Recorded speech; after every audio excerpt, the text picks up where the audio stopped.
Hey beautiful people, welcome back to my channel. It's your girl Shar, and in today's video I'm going to be making a wig using Cexxy Hair and AliExpress company. All details about the products that I used in this video will be in the description bar below. You'll see me using this multi-use weaving wig cap, and I have to say it was my first time using this and I actually liked it. In the back it has an adjustable latch where you can control the looseness or tightness of your wig unit. First, you want to make sure that you're applying your closure on properly, and to do this you'll see that I'm pulling the closure a little bit ahead of the wig cap itself, because you just want to give it a little bit of space so that it's natural looking and you're not seeing like the immediate line of your wig cap. And also, I'm using T-pins, which are like these little pins that you can just put on to hold the hair and whatever else you're putting onto your wig head together. I'm using T-pins and I'm braiding the hair so that it's out of my way when I'm going to begin to sew.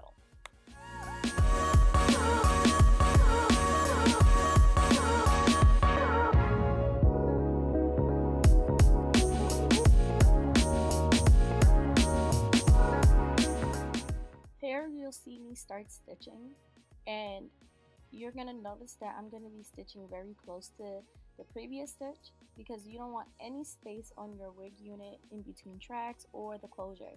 This is your foundation piece, so you want to make sure it's as flat as possible because we don't want any lumps or bumps in our wig unit.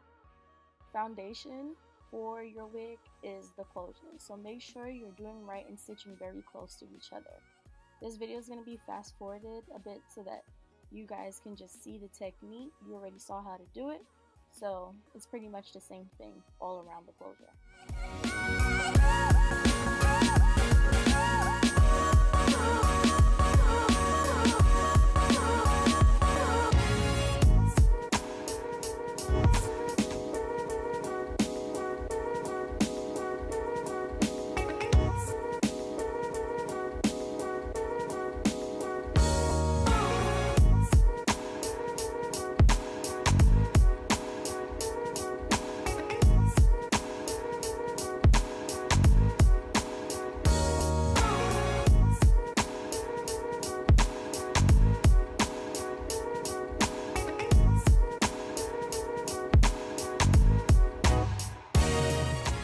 Once you finish your closure, we're going to begin with our first bundle, and in this case I'm starting with the 20-inch bundle.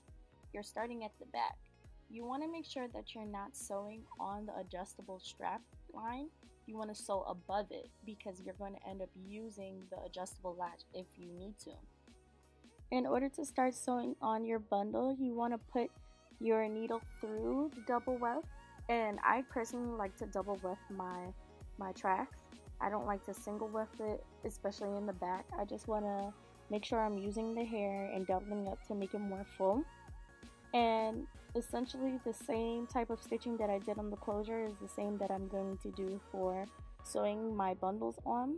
All I'm doing is taking the needle through the cap, pulling it downwards, and I just put the needle through the loop, if that makes sense. But if it doesn't, just watch the video, because you'll see me do this several times, taking the needle down, putting it through under the track, and pulling it through the loop and pulling tight. You want to make sure that you're not pulling too tight because you're going to end up poking a hole in your wig cap. But repeating the same process throughout the entire wig unit.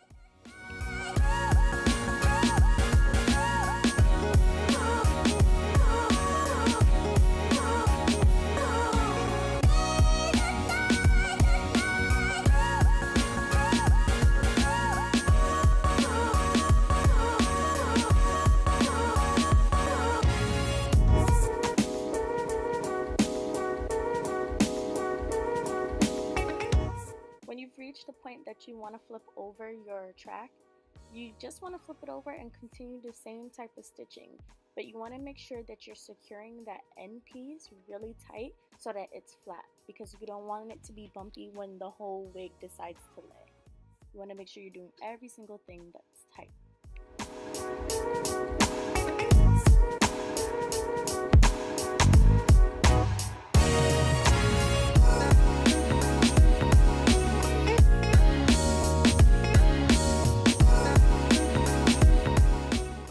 fast forwarded the video to show you that still you're doing the same type of stitching all around. So off camera I finished the rest of the wig, but you're gonna see me very shortly come to the end of making the wig, and what you want to make sure is that you're sewing really tight and close to the closure.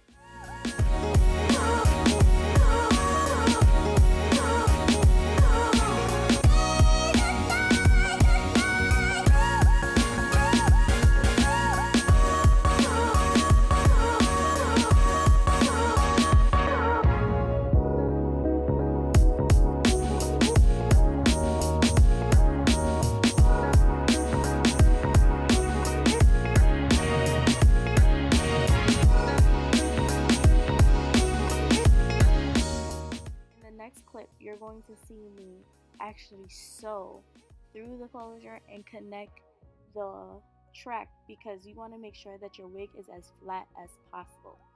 So when you're doing this, you're taking your needle through the back end of the closure, going under the track and pulling through the loop, similar to what you're doing before, but we're just trying to make sure that our wig is extra flat and secure.